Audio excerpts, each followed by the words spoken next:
familiarizados con el derecho de las familias, valga la redundancia. La filiación por tra hace referencia a la filiación que tenga por origen, que encuentre su origen en la filiación, en las técnicas, en los distintos procedimientos de técnicas de reproducción humana asistida. Y por un lado habíamos planteado de que nuestro sistema sigue bajo el principio del sistema binario, en el sentido que lo que se instala es el espíritu es la búsqueda del doble emplazamiento filial. Nosotros antes hablábamos de emplazamiento materno, emplazamiento paterno, y hoy en correspondencia con esta apertura que tenemos en el ámbito del derecho de las familias, en el reconocimiento de las distintas formas de vivir en pareja, es que hablamos desde un lenguaje neutro, y por lo tanto hablamos de un doble emplazamiento filial, sin ningún tipo de finalidad vinculado con el género, a través de un lenguaje neutro. Ahora bien, lo que nos podemos preguntar es si la triple filiación es posible o no es posible, y ya nos encontramos con antecedentes de triple filiación. Lo que sí es posible, y que incluso, si bien no lo dice expresamente el sistema, sí podemos decir que implícitamente el sistema lo reconoce, es la viabilidad de la triple filiación en el caso de la filiación adoptiva, sobre todo cuando estamos en el marco de una filiación por integración, en el cual la misma puede ser otorgada con el alcance de la plena o de la simple, lo cual no implica, no importa decir, y esto se los aclaro a quienes no se dedican a familia, que uno diga adopción por integración con el alcance de la plena o con el alcance de la simple, no es decir lo mismo que filiación de integración plena, porque no es plena, es de integración, pero tiene una apertura mayor que va con ella la incorporación de elementos propios de la adopción plena sin ser asimilada a una adopción plena o, desde la otra mirada, a una adopción simple. Bien, sobre esto después voy a volver cuando lleguemos al tema de adopción. Perdón que no silencié el celular y ya mismo lo voy a hacer. Directamente vamos a hacer esto que es más simple y más seguro. Bien, ¿cuáles son los principios de la filiación? Nosotros tenemos un principio que es básico, que es un principio que lo menciono simplemente, pero que es abarcativo para todas las fuentes de la filiación, que es el principio de igualdad. Este principio de igualdad que lo podemos analizar en una doble cara, el principio de igualdad pensado en igualdad de derechos de los hijos, tanto estos hijos nacieran dentro o fuera de un matrimonio, pero también el principio de igualdad se refleja en el derecho que toda persona tiene a un doble emplazamiento filial. Y por el otro lado vamos a encontrar un distingo en cuál es el otro principio tipificante de acuerdo a la fuente de filiación en la cual nos encontremos. Cuando nos encontramos en la filiación por naturaleza, el principio fundante va a ser la verdad biológica, que hoy el código enuncia bajo el término verdad genética, porque en esta fuente filial lo que siempre se busca es lograr la concordancia entre el vínculo genético con el vínculo jurídico, de manera tal que cuando esta concordancia no está, justamente queda al alcance las acciones de filiación para lograr esta discordancia que la realidad muestra. Sin perjuicio de esto, aclaro que esta primacía de la verdad biológica sigue teniendo esta entidad como principio madre, principio primario, pero no obstante esto, a veces la socioafectividad nos lleva a motivar y a pensar si esta búsqueda de concordancia es realizadora de los derechos en ciertas particularidades concretas. Esto lo dejo plasmado también porque es una cuestión también a trabajar y la vamos a ver claramente en un caso en el cual se habilitó la triple filiación por primera vez en el campo de la filiación por naturaleza. Y por el otro lado, la voluntad procreacional, que es el elemento fundante, tipificante de la filiación por tra. ¿Y por qué la voluntad procreacional? Porque nosotros tenemos un sistema que abre mucho las puertas a lo que refiere a las técnicas de reproducción humana asistida que dan origen a un vínculo filial, porque da cabida tanto a las prácticas homólogas como a las prácticas heterólogas. Cuando uno hace referencia a las prácticas homólogas, se refiere a aquellos procedimientos en los cuales se recurre a material genético propio de la pareja, mientras que cuando uno hace referencia a las prácticas heterólogas, ahí se está recurriendo en todo o en parte a material genético de tercero dador, que puede ser anónimo o que puede ser conocido. Y dentro de esta categoría también vamos a comprender aquellos procedimientos que están en discusión y que la versión de anteproyecto y proyecto comprendía y que la versión definitiva que terminó siendo nuestro código desplazó, que es la gestación solidaria y la fecundación post-mortem.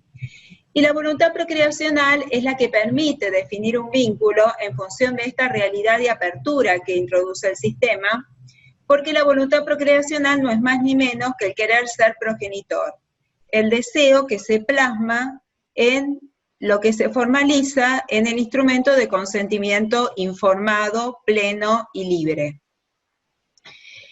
Esta voluntad procreacional, aun cuando me encuentre en una práctica homóloga, es decir, que recurro a material genético propio de la pareja, aun cuando coincida lo genético con la voluntad procreacional, lo que va a primar para la definición del vínculo va a ser la voluntad procreacional por sobre lo genético.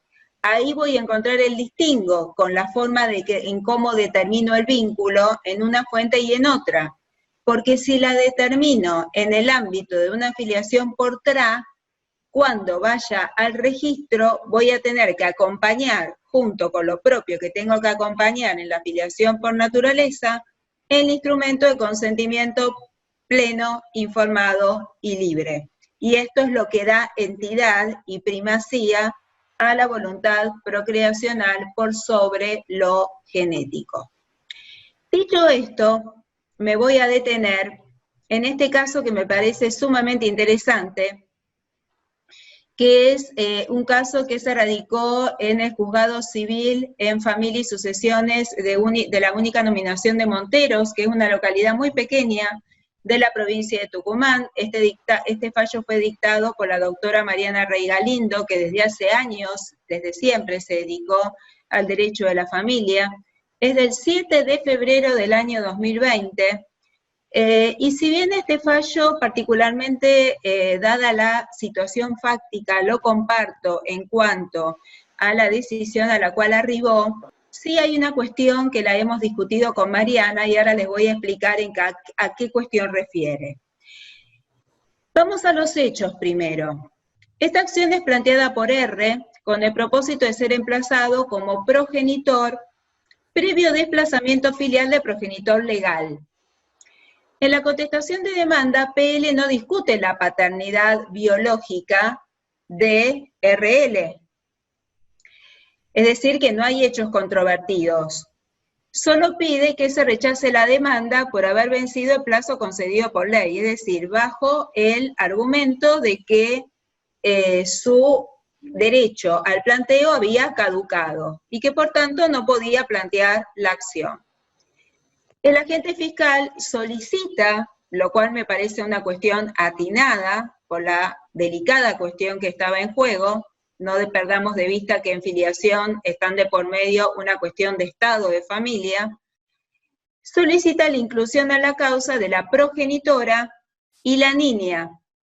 Esta niña es asistida complementariamente por la Defensoría de Niñez. La progenitora no contesta demanda y no comparece. Y se designa una asistencia técnica para la niña, lo que nosotros sabemos que se conoce como el abogado del niño, en los términos que nosotros, que son los términos que nosotros usamos, y nosotros en nuestra provincia contamos con una ley provincial de abogado del niño. El 20 de 5 del 2019 se entrevista a la niña en su centro de vida.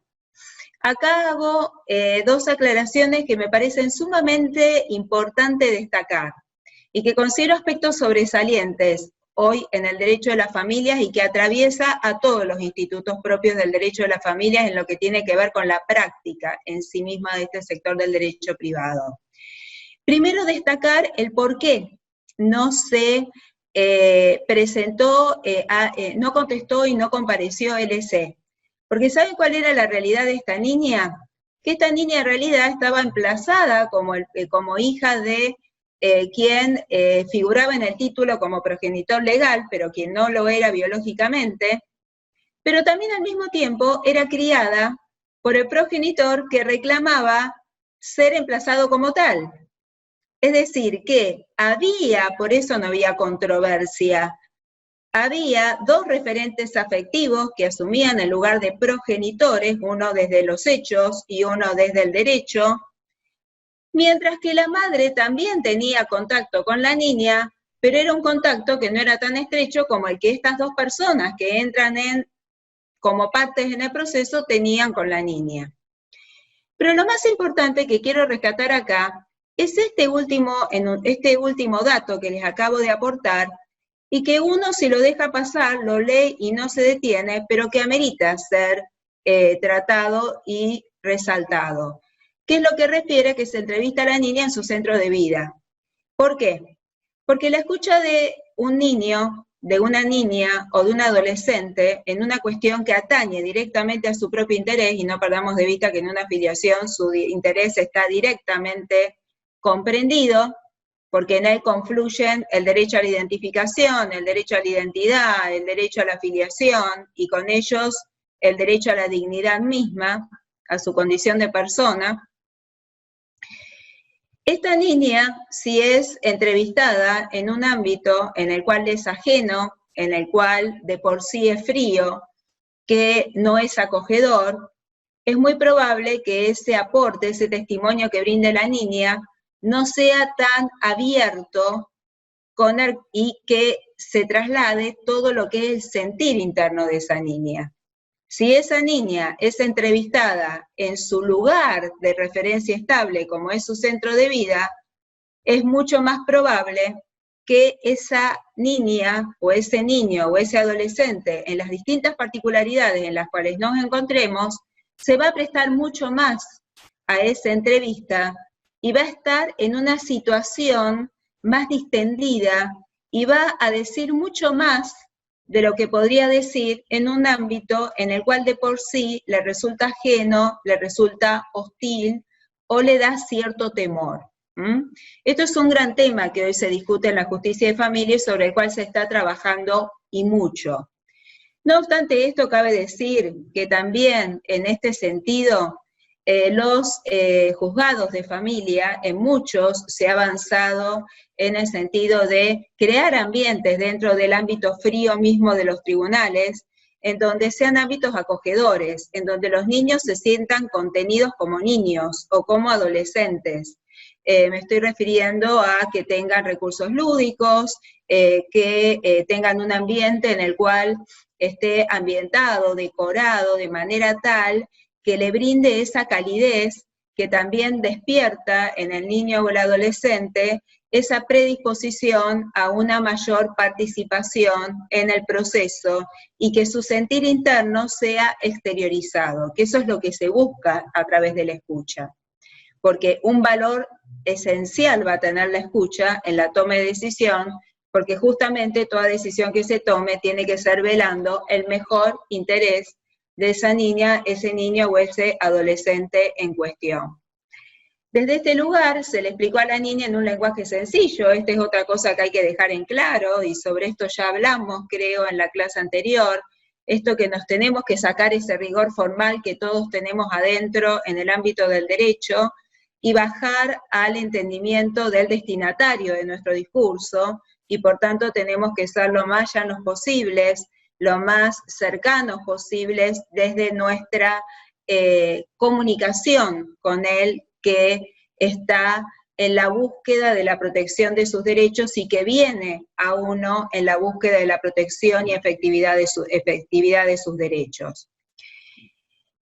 En referencia a su familia, la niña cuenta que tiene 2 papás, J y R, que su mamá vive en otro lado, que tiene 4 hermanos más, 3 mujeres y un varón.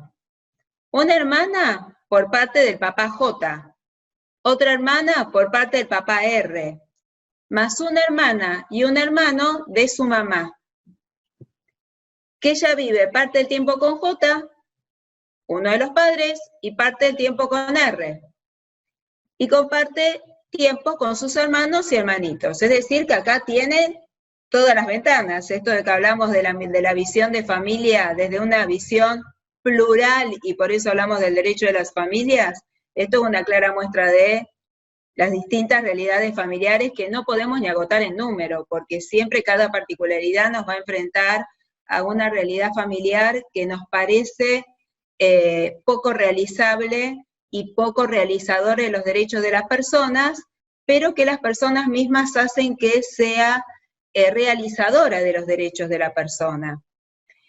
Los informes de la DINAF dan cuenta, cuando hablamos de la DINAF, hablamos de la Dirección de Niñez, de Adolescencia y Niñas y Niños, dan cuenta de la realidad socioafectiva de la niña, miembros de este grupo familiar, ambos padres, madre, abuelas y abuelos, hermanas, hermanos de la niña, conocen el origen biológico y legal de J, es decir, ella estaba en pleno conocimiento de quién era su progenitor biológico, y que su progenitor biológico no ocupaba el lugar que desde el derecho ocupaba el progenitor legal.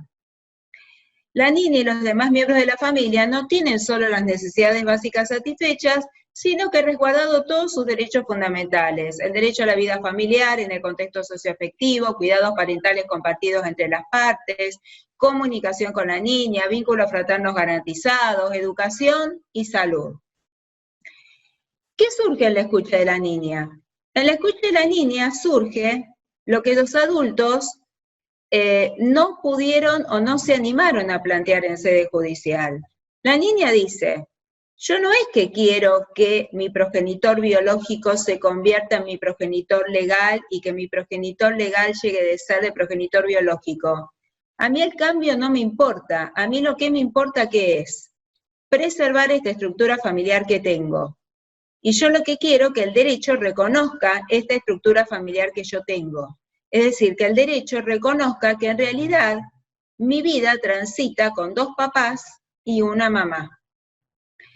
En virtud de esto, ¿qué dijo la jueza entre tantos otros argumentos que vertió? Este fallo después se lo vamos a compartir en el material, es muy interesante de leer. El Estado debe reconocer a la familia conformada por una niña, su padre jurídico no biológico, su padre no jurídico con quienes convive, y su madre, la constitución pluriparental devenida de la filiación socioafectiva. La niña cuya filiación se reclama en el caso tiene razón a negarse por optar entre uno u otro progenitor, porque ambos cumplen con la función de tales, ambos ejercen plenamente las funciones parentales, le dan amor y se encargan de su cuidado, con ambos vive y con ambos comparte. El derecho autónomo de la niña de optar por ambos padres, el legal y el biológico con quienes convive, lleva implícito el deseo que se le reconozca la constitución de la familia que ella tiene y en la que vive día a día. Y por lo tanto, ¿qué sigue diciendo la jueza? Se debe evitar que por reconocer a un padre un mejor derecho que a otro derive en una futura desintegración de los lazos familiares preexistentes, que de hecho funcionaban armónicamente.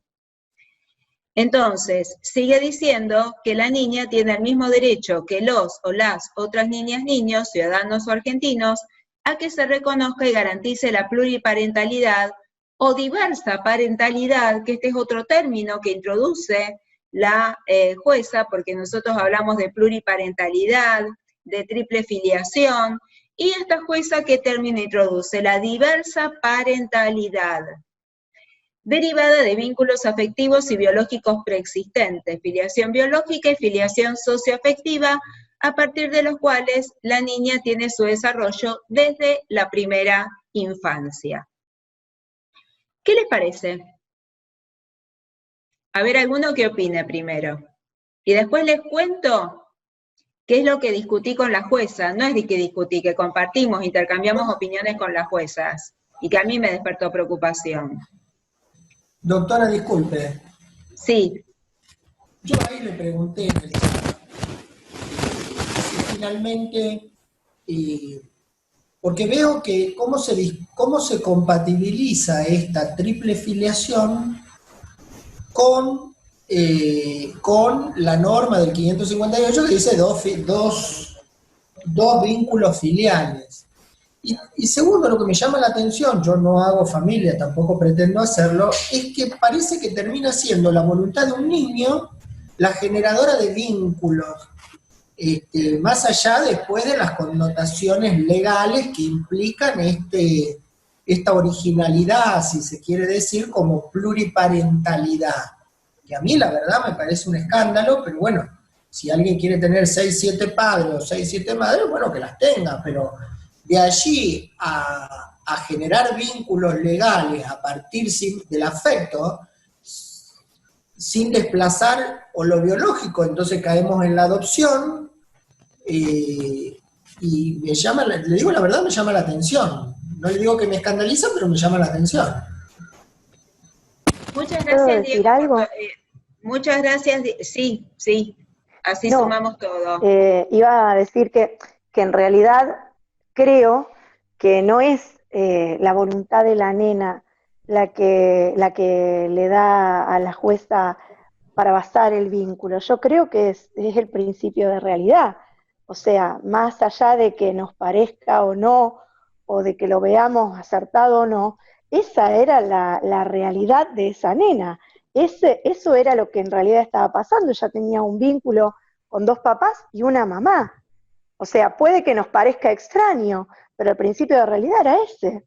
O sea, me parece a mí, ¿no? No eran los dichos o la fabulación de un niño, era lo que pasaba en lo real, en lo cotidiano, creo. Bien, me sumo de los dos pensamientos, porque los dos pensamientos son muy constructivos en esto, ¿no? Porque en realidad justamente la jueza lo que tuvo en cuenta es la realidad, es esa realidad familiar, porque era una situación fáctica que ya estaba existente y que ya estaba consolidada, y que en realidad comprendía tanto el sentir de la niña, pero que el sentir de la niña también guardaba directa relación con el interés familiar. Doctora, porque era ya esa consolidación familiar. Ahora, un segundito, María, y vuelvo, pero quiero cerrar con lo que aportó Diego, porque me parece sumamente interesante.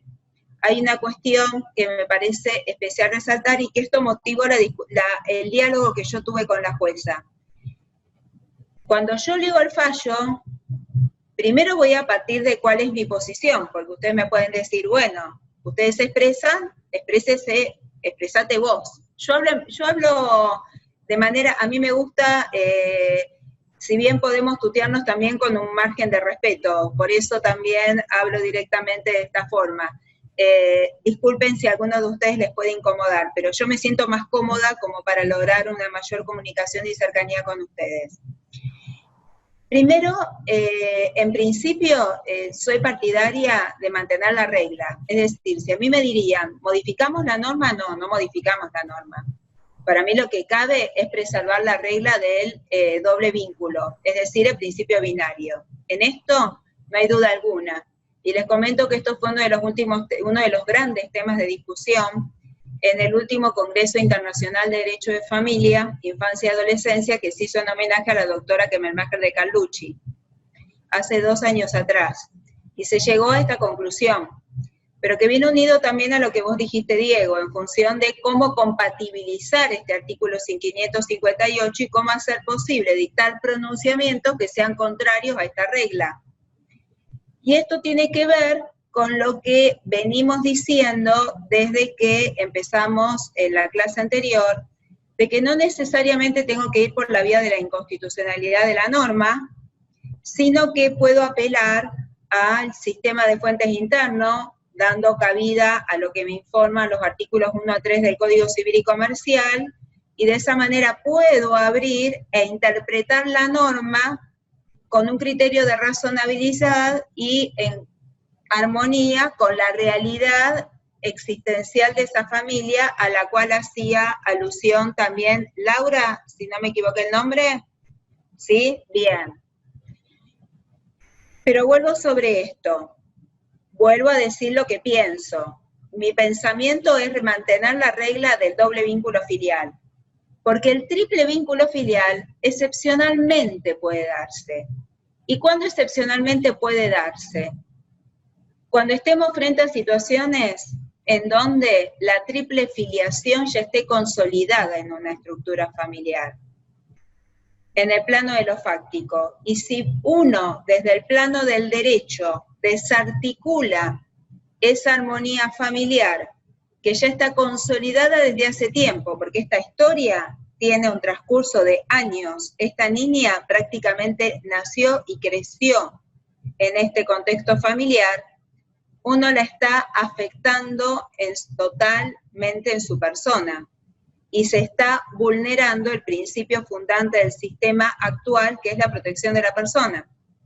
Entonces uno, haciendo una mirada integrativista del derecho, como debe hacer cuando analiza cada caso en particular desde su particularidad, y esto es lo que informa el artículo 3 del Código Civil y Comercial, el mantener la regla no me impide apartarme de la regla cuando la razonabilidad del caso me lo permite.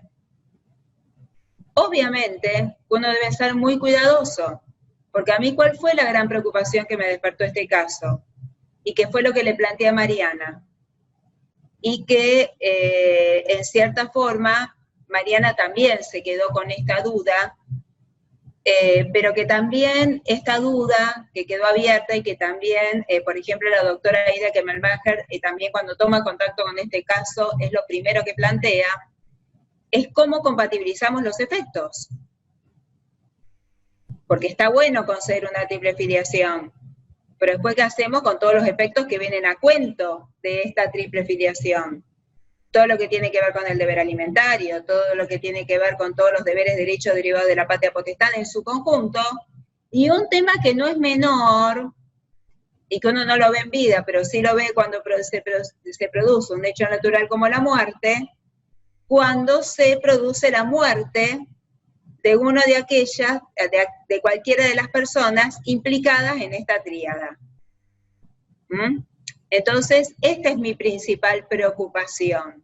Y ahí sí creo que sin perjuicio de mantener la regla del principio binario y sin perjuicio de que el artículo 1.3 me habilite a hacer concesiones, debo brindar seguridad jurídica y certidumbre a los derechos, porque también esto es una mirada preventiva para el después.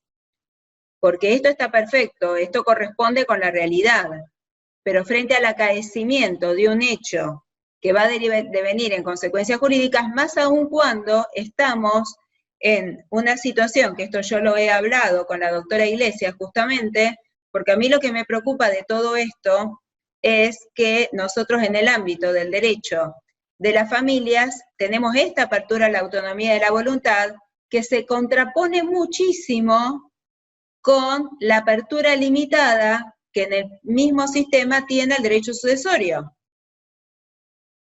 Entonces ahí entramos en una cuestión delicada, que ahí sí creo que en ese ámbito sí tiene que contemplarse qué pasaría ante un posible supuesto de triple filiación. Porque yo quiero ver qué va a pasar después con los conflictos que puedan devenir como consecuencia de la muerte y cómo esto se traslada en el plano del sucesorio. Esto sí es algo que lo dejo planteado y que va unido a los supuestos de triple filiación de las otras fuentes filiales, que la adopción en gran medida está resuelto, En la adopción está resuelto, pero no en la filiación por TRA tampoco. Sí, María, vos querías decir algo, perdón. No. El tema era que yo decía que a lo mejor la jueza se basó en el interés superior del niño, cuando Laura dijo de la realidad. cuando hablaba de la realidad. A mí me parece que se basó en eso, si vamos a tomar el concepto de interés superior del niño y si están en juego dos intereses, ¿cuál debe primar? A mí me parece eso, no sé si estoy bien ubicada. En realidad siempre en las relaciones parentales debe primar el mejor interés del niño, pero haciendo primar el interés del niño atendiendo a todo lo que es el ahora y también el después. A mí de este caso, si hubiera estado en el lugar de jueza, lo hubiera resuelto de igual forma, pero a modo preventivo hubiera previsto también la cuestión de los derechos particularmente, la cuestión de los efectos, porque es lo que a mí me causa especial preocupación. Porque esta armonía familiar que en los hechos estaba, pero que también se sabía en los hechos que no legitimaba para el reclamo de derechos, cuando se traslada al plano de lo jurídico, bien sabemos que se traslada en el posible reclamo de derechos. Entonces ahí la pregunta es cómo va a responder el derecho frente a esos posibles planteos futuros, lo cual puede traer como desencadenante que esa armonía vaya acompañado de desarmonías. Entonces, ahí también esta mirada preventiva que debemos tener al momento de pronunciarnos, ¿no? Desde el lugar del magistrado.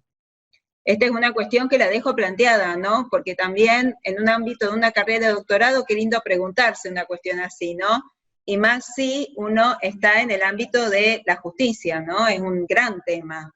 Y también como abogado que litiga en familia, ¿no? Y que puede ir por este planteo, porque también uno también como abogado diligente, también esto le tiene que plantear a su cliente. Y también pensar en lo que viene después de esto. Y desde una mirada preventiva, ¿qué propuesta hacer? A ver cómo va a ser tomada también por el juez. Estas son las grandes cuestiones que también nos tenemos que ponernos a pensar y a trabajar. Porque es un gran tema, porque las puertas se abren, y en esto comparto con Diego lo que decía, las puertas se abren y la realidad exige que se abran, pero tenemos que ser muy cautos cuando abrimos, y tenemos que ser muy protectores cuando abrimos, porque cuando abrimos estamos reconociendo lo que la realidad nos dice, pero también tenemos que pensar en qué va a devenir en el futuro de esa realidad que hoy nos dice algo, porque en el futuro nos va a decir otras cosas. Entonces tenemos que ser previsores para esas otras cosas que nos pueda decir esa realidad. No sé si me explico con lo que estoy tratando de decir de manera simple. Doctora, una consulta, desde el desconocimiento absoluto.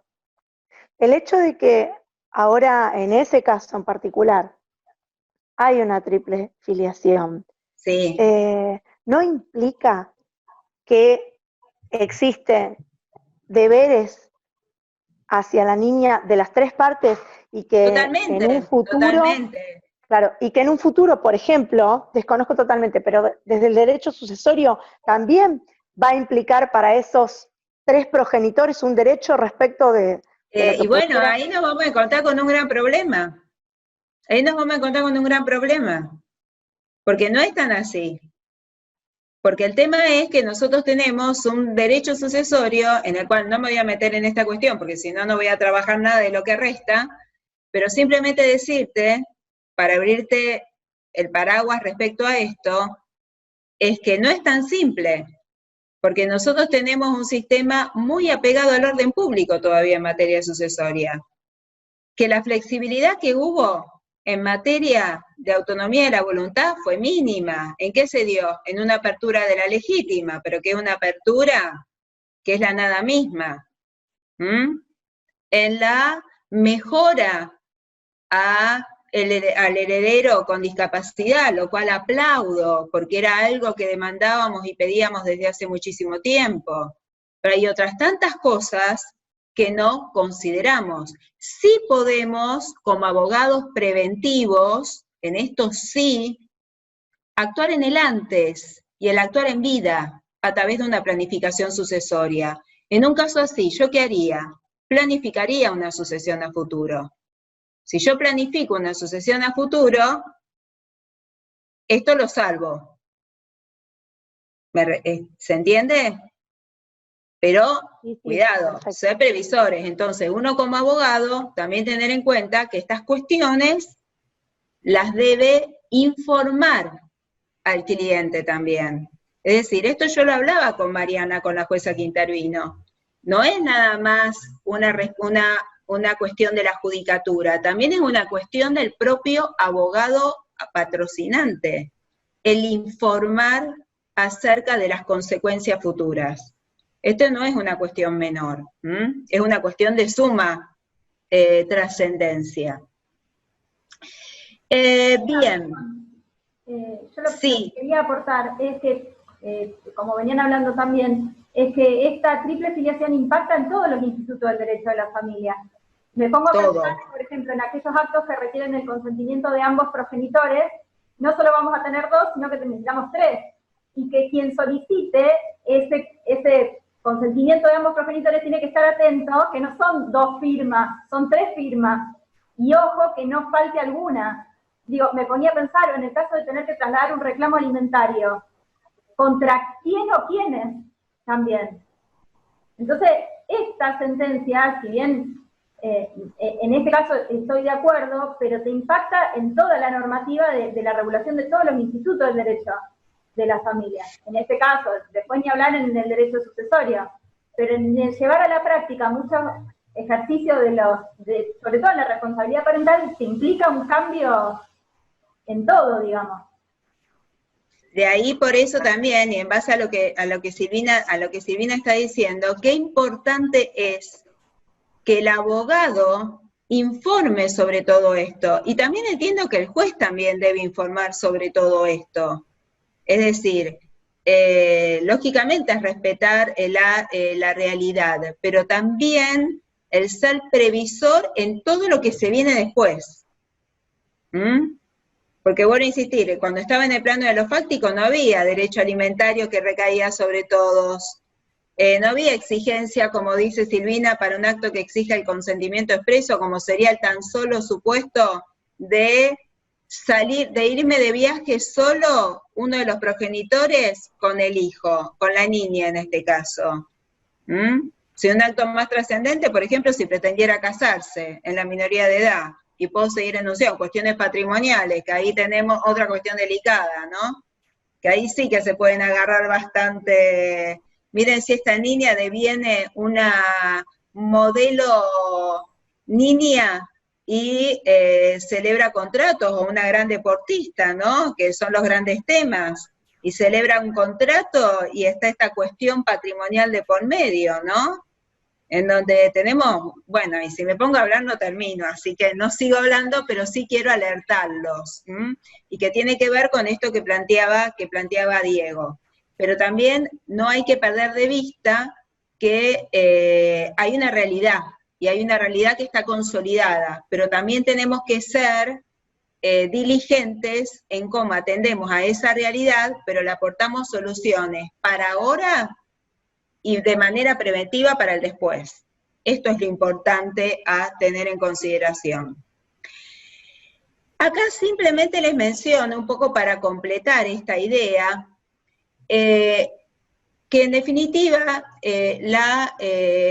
ahora sí me meto de lleno, porque no vamos a trabajar en detalle cada fuente, porque es imposible por el tiempo, pero sí hacer referencia a que la filiación por TRA no es más que otra fuente de la filiación que hace realidad el derecho a vivir en familia. Y esto mismo lo ha dicho la Corte Interamericana de Derechos Humanos en el famoso caso Artavia Murillo, en el que sentó doctrina respecto al comienzo de la existencia de la persona en el caso de técnicas de reproducción humana asistida.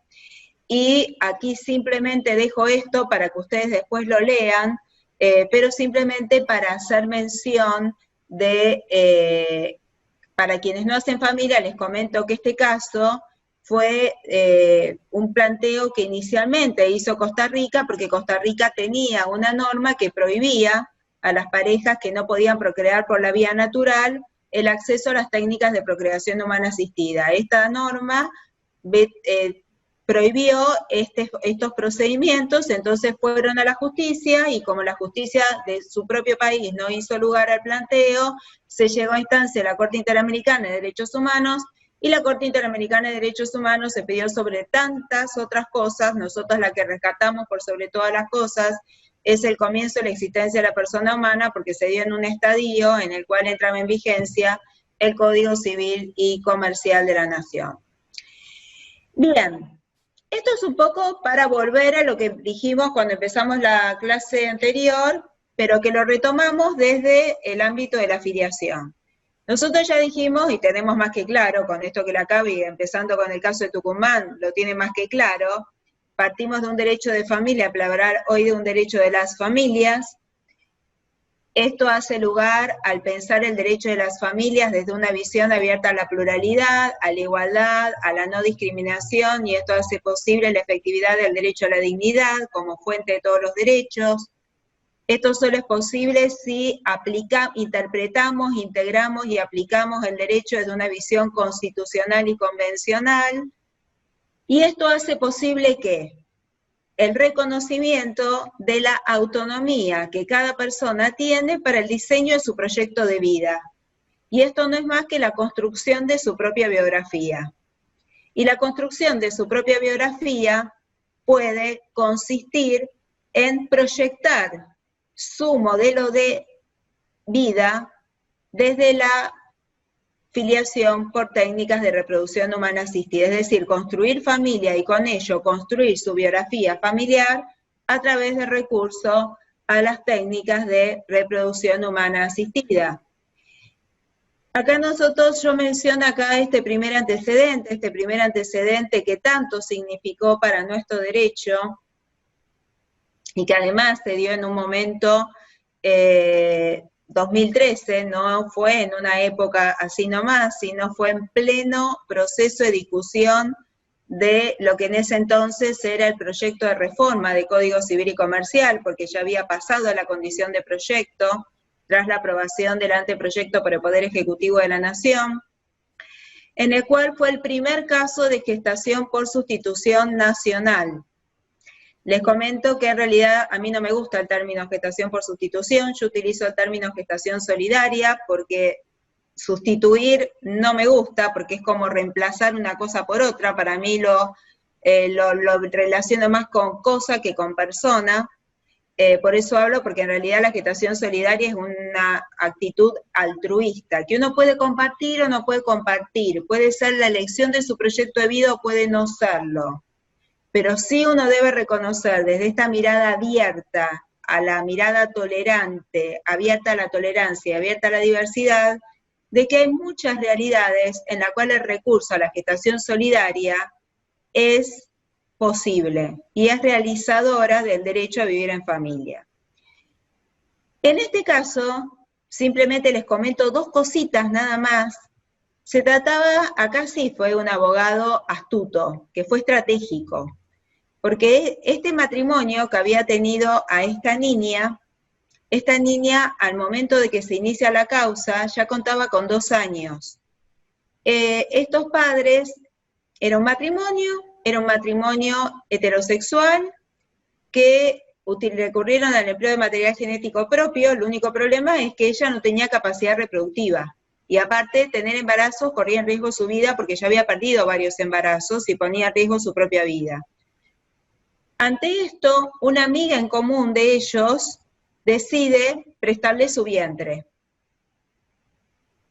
Se someten al tratamiento, no me voy a explayar más, esta mujer estaba casada, separada de hecho, tenía 2 hijos grandes, lo comparte con la familia le presta la conformidad para llevar adelante esta conducta altruista. Ya sabía lo que era ser madre y sabía que ese hijo lo iba a gestar, pero ese niño lo iba a gestar, pero no iba a ser su hijo, sino iba a ser un hijo para su amiga. Se hace lugar a procedimiento y obviamente, ¿qué pasó? Cuando esa niña nace, nosotros no teníamos, estaba en trámite, en discusión el proyecto, y el proyecto comprendía la gestación por sustitución, como la llamó el proyecto. Entonces el abogado astuto, ¿qué le dijo? Esperemos aguantemos y no escribámosla, y esperemos que el código salga. Lo que pasa, ¿qué pasó? Dijeron, bueno, estamos en camino, y la norma proyectada, ¿qué dice? Ustedes reunían todas las condiciones que la norma proyectada preveía para la viabilidad de la gestación por sustitución. Entonces el abogado dijo, bueno, este es el momento. Si tenemos un juez que nos escucha, nos va a ordenar la inscripción en el ámbito administrativo. Y tuvieron la gran suerte que les tocó una abogada especialista en familia como jueza. En este caso entendió María Girard, que es profesora de familia de la UBA, en este caso ella, apelando a la socioafectividad y a la voluntad procreacional, ordenó la inscripción de esta niña como hija de quienes tenían voluntad procreacional, porque si no, ¿qué iba a pasar? Iba a resultar de aplicación el artículo del código, que sigue siendo, la letra sigue siendo igual, que la maternidad sigue al vientre. Por lo tanto, ¿quién iba a ser emplazada como madre? La amiga. ¿Y la amiga tenía voluntad procreacional? No tenía voluntad procreacional. En función de esto es que la jueza, apelando a la socioafectividad, miren lo que yo destaco, fundamentalmente la existencia de uniones afectivas donde la reproducción natural no resulta posible, obliga a admitir la construcción de parentesco que no se funda en bases biológicas, sino en la construcción de vínculos basados en la socioafectividad. Y acá traigo otro caso de triple filiación. Y este caso de triple filiación es el único que se presentó, primero voy a hacer un paréntesis, porque en realidad no es el único que se presentó, el único que se presentó en sede judicial. Cuando entra en vigencia el código, los que hacemos familia nos alarmamos bastante, porque al poco tiempo de la entrada en vigencia del código, se pidió en sede administrativa dos triple filiación, una en Ciudad Autónoma y una en Ciudad de Mar del Plata. Es decir, se habían sometido a tratamientos de procreación asistida, en el cual no eran por gestación o por sustitución, sino se había otorgado el material genético de tercero dador, pero era conocido, pero este tercero dador al mismo tiempo también siempre fue un referente afectivo para esos hijos que nacieron a través de esos procedimientos. Y por tanto, en estos dos casos, tanto el de Cava como en el de Mar del Plata, pretendían la triple filiación. Fueron directamente al registro de Cava, al registro de Mar del Plata, el registro de Cava dijo que sí, el registro de Mar del Plata dijo que sí, y se dieron casi contemporáneos en el tiempo estos tres emplazamientos en el triple vínculo en sede administrativa, lo cual en la doctrina despertó una gran preocupación, porque en realidad el órgano administrativo no es competente para resolver esto. En su caso, tiene que recibir la orden de un juez que ordene esa inscripción en la triple filiación, partiendo del principio binario, del emplazamiento en el doble vínculo. A pesar de esto, la preocupación se dio porque fueron estos dos únicos antecedentes y después todos los otros casos que se presentaron en sede administrativa fueron directamente rechazados. Yo creo que fue por el fuerte impacto que esto generó y por que salió la doctrina a observar esta incompetencia por parte del órgano administrativo, lo cual hizo que los planteos en sede administrativa no prosperaran. Llegamos al año 2007. En el año 2017, hace poco tiempo atrás, tenemos el primer antecedente de triple filiación, producto de una filiación por TRA en la ciudad de Mar del Plata. En este caso, se trataba de C&G, pareja desde hacía años, pareja de hombres, compartían el deseo común de tener un hijo. ¿Pero qué querían ellos al mismo tiempo? Ellos reconocían que su hijo, si lo lograran tener, también merecía tener una madre. Consideraban que el rol materno se le debía garantizar también a ese niño o a esa niña. Y esto lo conversan con una amiga, y esta amiga también tenía el proyecto de ser madre, y ella había pensado en que iba a ser madre soltera, como tantas otras mujeres que deciden ir por el camino de las técnicas de reproducción humana asistida para lograr el deseo de ser madre y constituir una familia monoparental. Frente a este deseo común, deciden unirse en este proyecto compartido. Y de esta manera se someten a un procedimiento de técnicas de reproducción humana asistida. En este caso, ella aportó su material genético, uno de los miembros de la pareja aportó su material, en realidad aportaron los dos y el azar dijo quién, no se sabe quién aportó el material, se sabe en realidad, pero los dos aportaron material genético. Y de esta manera nació la niña AC el 24 del 5 del 2016. Esta niña siempre fue criada desde que nace, en el año 2016, hasta la fecha, año 2020. Hoy ya esta niña cuenta con 4 años, con esta realidad familiar de 2 progenitores y una progenitora. En sede administrativa, van a sede administrativa en primer término, y como les digo, y miren Mar del Plata, que fue uno de los antecedentes en el cual se hizo lugar a la triple filiación, en sede administrativa fue un no rotundo, e incluso presentaron recurso en sede administrativa no rotundo. ¿Qué dice la justicia de primera instancia? En la justicia de grado. En primera instancia, la jueza que entendió en el caso hizo lugar a la triple filiación. Considero que la finalidad del artículo 558 infine es la protección del donante que no posee voluntad procreacional por ser demandado por filiación, situación que no se da en el caso en estudio. Por ende, dicha normativa no resulta aplicable al caso, debiendo en consecuencia declarar su inconstitucionalidad para el presente juicio. Todo niño necesita tener seguridad y tener una familia, y esta palabra resume en la práctica el conjunto de condiciones que son necesarias para una buena evolución afectiva. Las familias pluriparentales fundadas en el afecto y en la primacía de la voluntad. Esto era la plataforma fáctica, una plataforma fáctica que no tenía tantos condimentos como el caso anterior que vimos, pero en el cual la jueza entendió que en este caso cabía otorgar la triple filiación. La jueza otorga la triple filiación. Ahora, lo que yo observé en este pronunciamiento, y que lo observo en todos los pronunciamientos que se dictan después del código en adelante, pero esto es una opinión personal, y como opinión personal se las traslado, ustedes pueden compartirla o no compartirla, pero yo entiendo que hoy día no corresponde planteos de inconstitucionalidad y de inconvencionalidad de la norma. Porque el artículo, si yo interpreto e integro y aplico al sistema conforme lo que me informan los artículos 1 a 3, no tengo necesidad de ir por el camino de la inconstitucionalidad, porque no pierdo de vista que si declaro la inconstitucionalidad de la norma, en cierta forma estoy manchando una norma. Ya la estoy poniendo como una norma que está mal hecha, en un sistema que es relativamente nuevo. Entonces ya estoy quejándome y aun cuando me encuentro dentro de un sistema que es un sistema de principios, y el sistema de principios me habilita el abrir la cabeza y encontrar respuestas de igual modo a que puedo encontrarlas sin ir por la vía de la inconstitucionalidad. Aclaro que esto formamos parte de un sector de la doctrina, pero hay otro sector de la doctrina que sigue, y en igual tendencia a la jurisprudencia, que sigue manteniendo la idea que las declaraciones de inconstitucionalidad e inconvencionalidad siguen siendo posibles en el ámbito del sistema de derecho privado que hoy tenemos. Opinión que respeto particularmente, pero no comparto.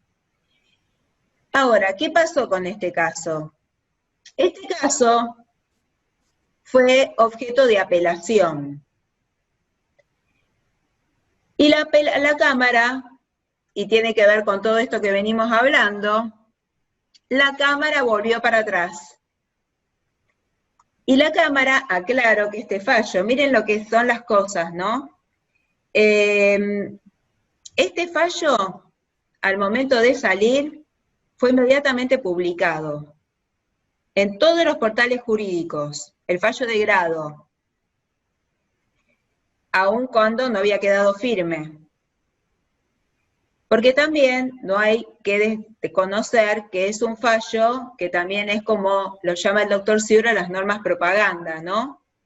Que son aquellas normas distintas y que captan la atención de la comunidad en general y más aún en el interior del derecho y sobre todo de quienes estudian el derecho de la familia, infancia y adolescencia. Ahora, ¿qué pasó con el fallo de Cámara? El fallo de Cámara no se publicó. El fallo de Cámara es inédito. El fallo de Cámara salió bastante tiempo, tardó bastante tiempo en expedirse a la Cámara. El fallo es del 24 del 11 del 2017 y el pronunciamiento de Cámara es del 20 del 12 del 2018. Es decir, la Cámara se tomó un año para volver todo atrás.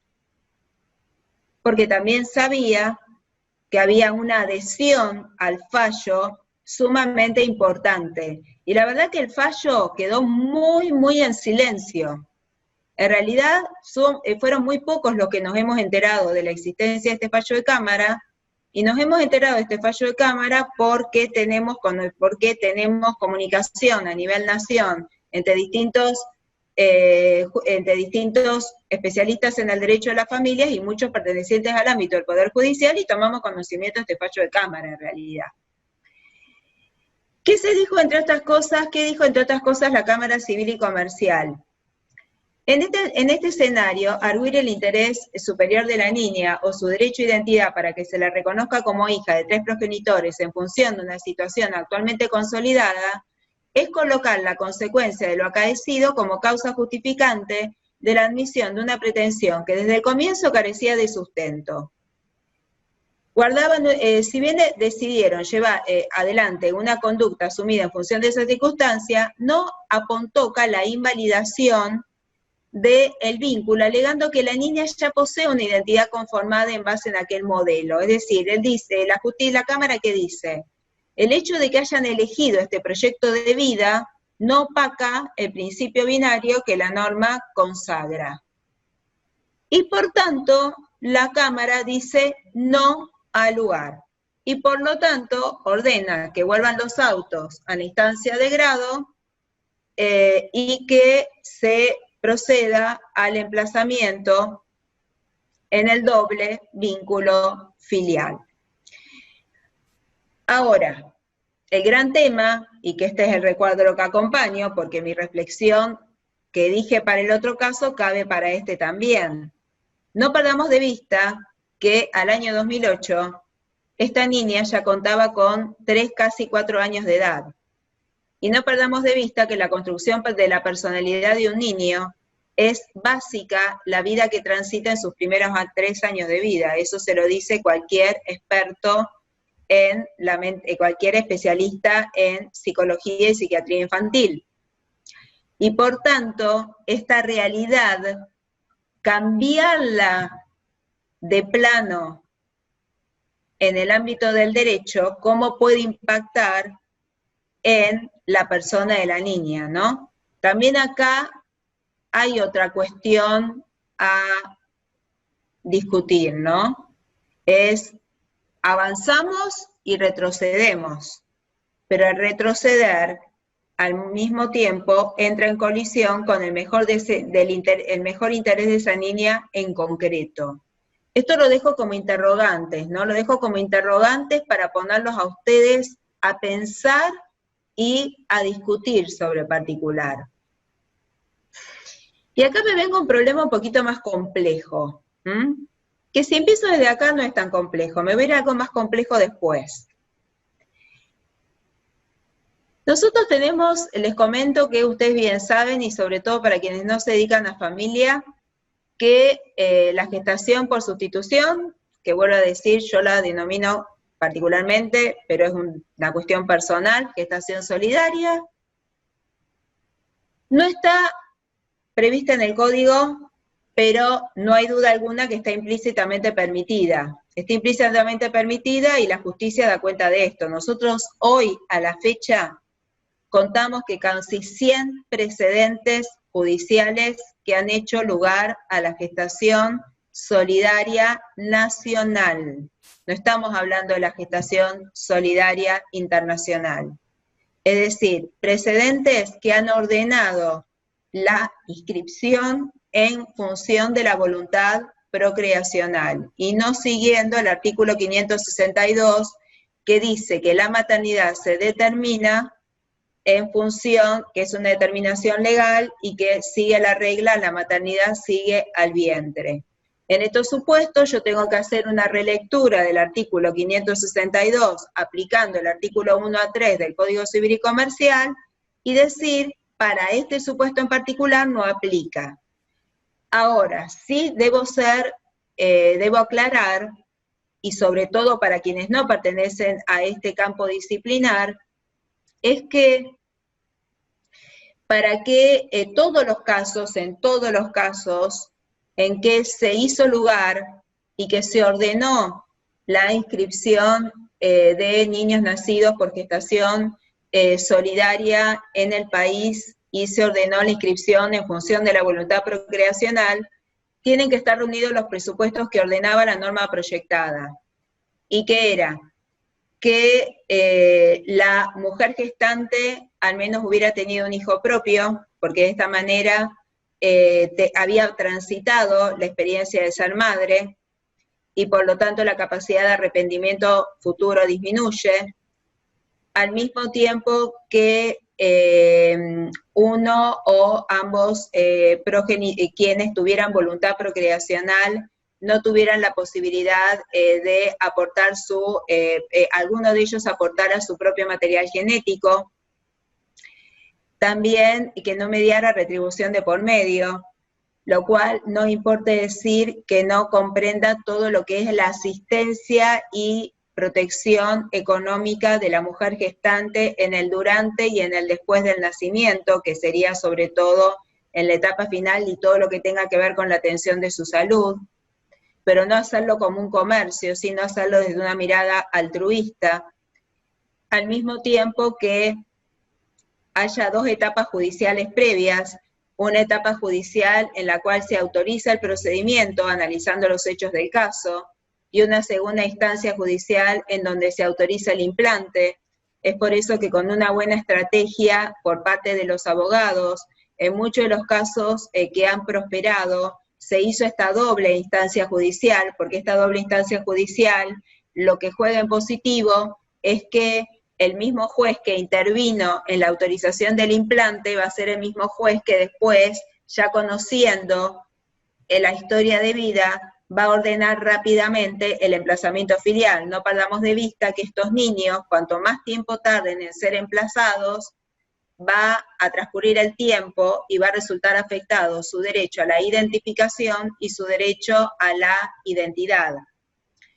Entonces, esto también descomprime mucho y hace al principio de tutela judicial efectiva, celeridad y economía procesal.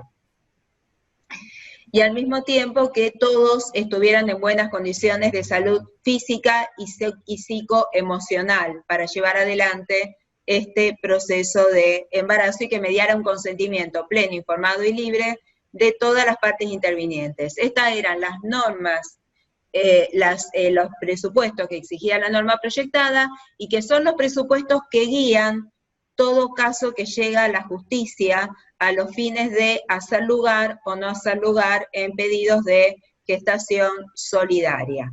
Nosotros tenemos distintas variables en gestación solidaria. A modo de enunciado, pareja heterosexual casado conviviente con empleo de material genético propio de la pareja y mujer gestante allegada a la familia. Hay muchísimos casos en los cuales la hermana se presta como mujer gestante, o la cuñada, o incluso la abuela se presta como mujer gestante, sin que esto importe una alteración de los roles parentales. O también, y muchísimos casos, de amigos, de amigas que se prestan a ocupar, como el primer antecedente que les comenté, el lugar de mujer gestante.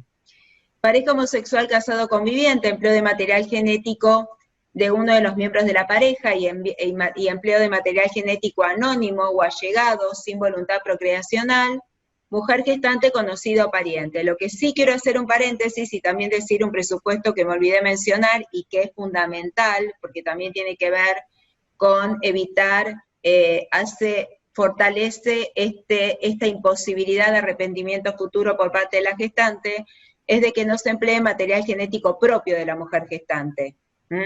para que ella no sienta que ese hijo, que esa persona que está gestando en su vientre tiene su carga genética.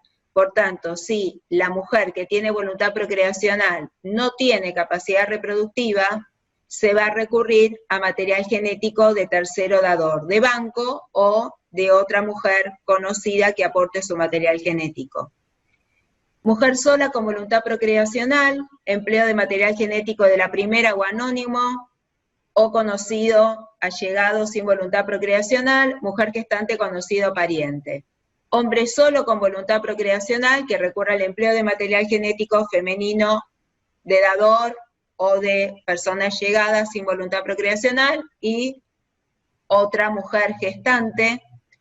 Pareja homosexual, casado o conviviente con voluntad procreacional que también tiene que recurrir a material genético ajeno y sin voluntad procreacional, y mujer gestante conocida o conocida sin voluntad procreacional. Esto también puede dar lugar a un supuesto de pluriparentalidad, en el caso en que todos definitivamente digan, tenemos todos voluntad, todos nos sentimos como progenitores. Lo ideal, y esto sí es lo que tiene que indagar y profundizar mucho el magistrado al momento de hacer lugar a una gestación solidaria, es que la persona que va a llevar, esa mujer que va a llevar a ese niño, a esa persona por nacer en su vientre, tiene clara conciencia de que no tiene voluntad procreacional y que no va a poder ocupar un lugar de progenitora en ese vínculo parental. Sí, quizá se concrete, y más aún cuando es allegada, un vínculo socioafectivo, que es muy posible, y en muchos casos lo hay, pero en ese caso, ese vínculo socioafectivo no va unido a un vínculo filial. En su caso, desde el derecho puede tener un reconocimiento a través de lo que se conoce como un derecho de comunicación, lo cual está previsto a favor de referentes afectivos, fundado en esta categoría conceptual a la que tanto hicimos referencia, como es la socioafectividad.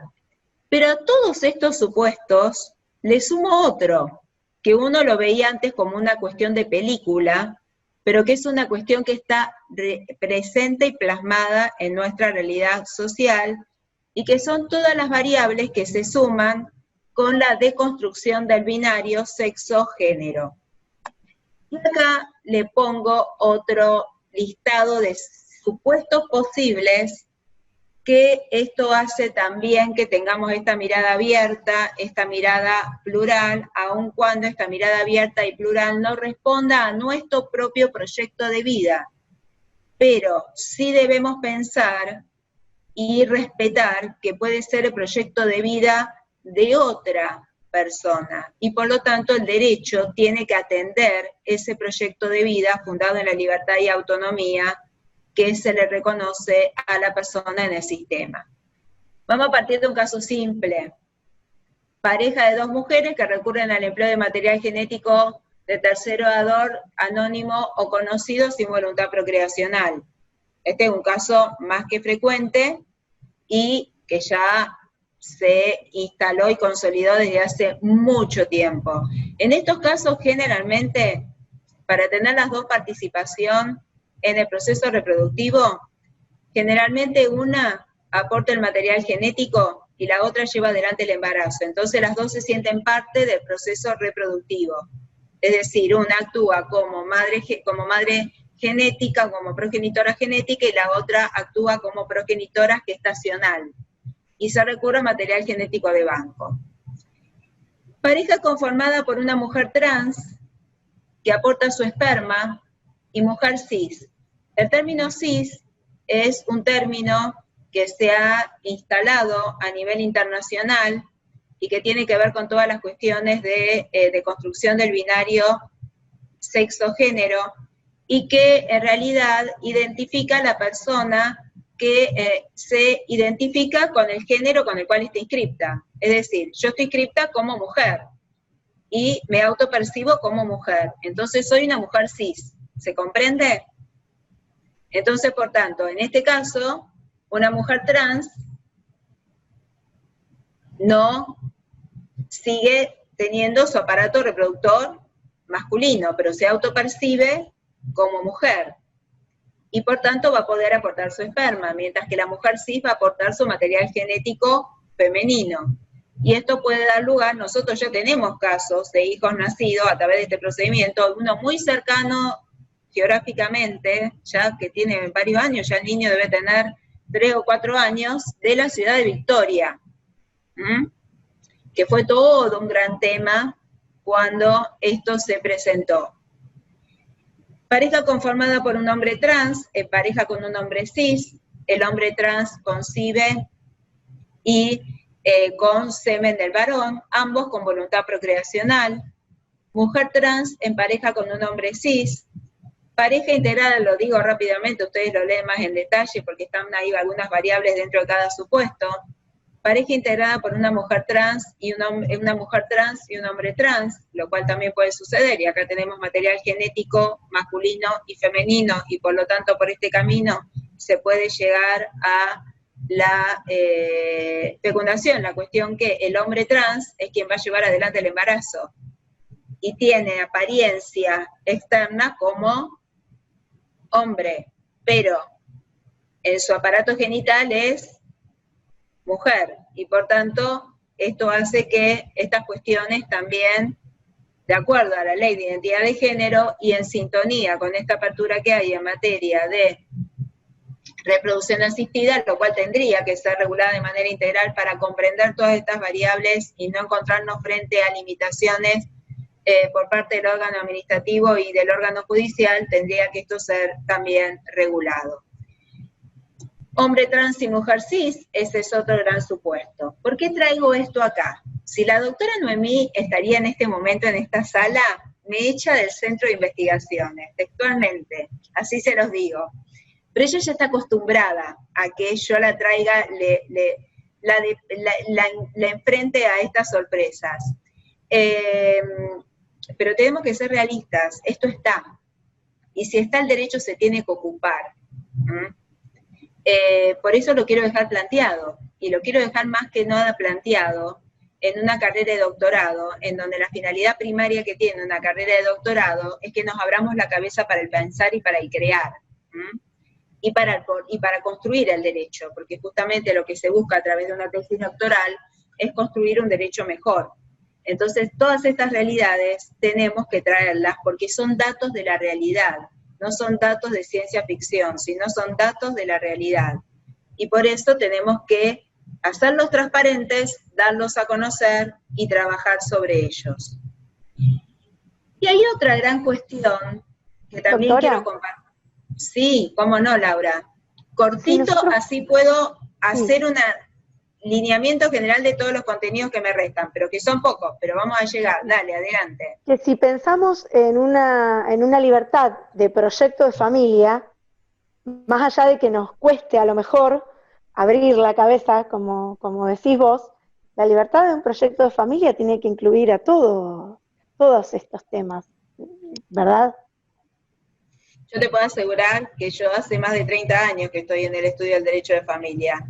Si yo me retrotraigo a cuando empecé y tenía tan solo 20 y pico de años, me espantaba a los 20 y pico de años, ni se me hubiera pasado por la cabeza que hubiera dicho una cosa así, y hoy con 54 años lo digo muy así y realmente, ¿pero por qué?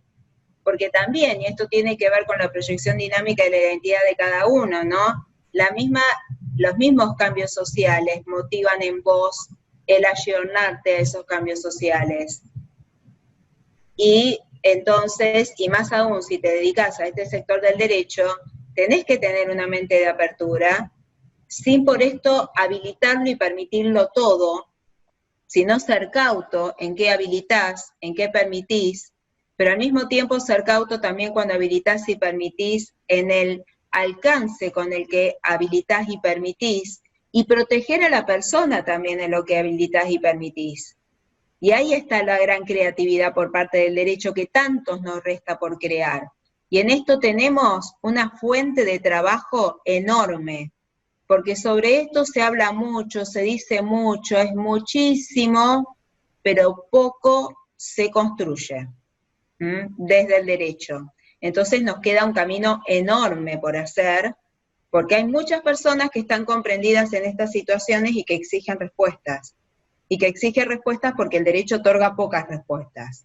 Entonces también es necesario que desde la función docente uno haga luz de estos temas también, como para que también despierten la preocupación, porque esto despierta también la preocupación, deriva en la motivación en aquellos obviamente que tengan interés en investigar en familia, en dirección en declinar su investigación para sectores que realmente necesitan ser investigados y necesitan de aportes por parte del derecho.